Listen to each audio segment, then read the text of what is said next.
ஓம் சாய்ராம், ஜெய் சாய்ராம். சாய் என்பர்கள் அனைவருக்கும் அன்பு வணக்கங்கள். என் அன்பு குழந்தையே, உன்னுடைய வாழ்க்கையில் நீ தனித்தே போராடுகின்றாயா? நீ விரும்பிய எவரும் உன்னுடைய அருகில் இல்லை. மனம் தடுமாறுகின்றதா? எப்பொழுதும் உன்னுடைய வாழ்க்கை நீ நினைத்தபடியே இல்லை என்று பயமாக இருக்கின்றதா?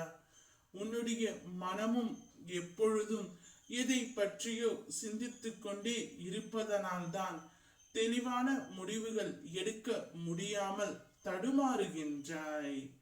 குறிப்பாக சின்ன சின்ன விஷயம் அவ்வப்பொழுது நடக்கும் பொழுது அதை பற்றி பெரியதாக பார்ப்பது உன்னுடைய இயல்பாகவே இருக்கின்றது.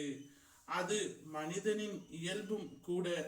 உதாரணமாக, யாராவது உன்னை திட்டிவிட்டால் பதிலுக்கு உன்னால் திட்ட முடியாத பொழுது நேரில் கூனி குறுகிவிட்டு அவருக்கு பின்னால் அவரை மனதிற்குள் அதிகமாக திட்டுவது போலவும் அடிப்பது போலவும் தன்னை ஒரு பெரிய கதாநாயகனாக காட்டிக்கொண்டு ஒரு பெரிய கதையையே பின்னிக்கொண்டு இருக்கின்றாய்.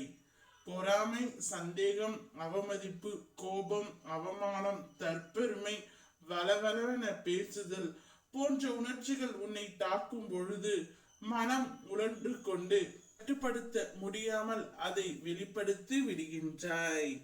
இதனை அடக்க வேண்டும். உன்னை விட்டு சிலர் பிரிந்து இருந்தாலும் அவரே நினைத்து கொண்டு இருக்கின்றாய்.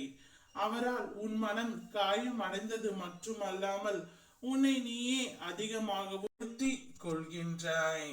உனக்கு பிடித்த உறவை தேடுகின்றாய். தனித்தே இப்பொழுது வரை நீ வாழ்க்கையில் போராடி கொண்டு இருக்கின்றாய். எனக்காக யாரும் இல்லையே என்ற மனம் ஏக்கத்தில் அலைப்பாய்ந்து கொண்டு இருக்கின்றது. கவலைப்படாதே. நீ தேடும் உறவை உன்னை தேடி நான் வரவழைக்கின்றேன்.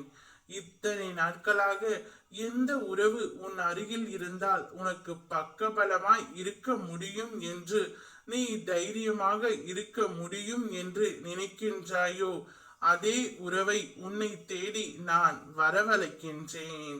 இனி உன்னுடைய வாழ்க்கையில் தனித்து போராடாமல் அவருடன் சேர்ந்து சிறப்பாக வடிவமைத்துக் கொள். ஓம் சாய்ராம், ஜெய் சாய்ராம்.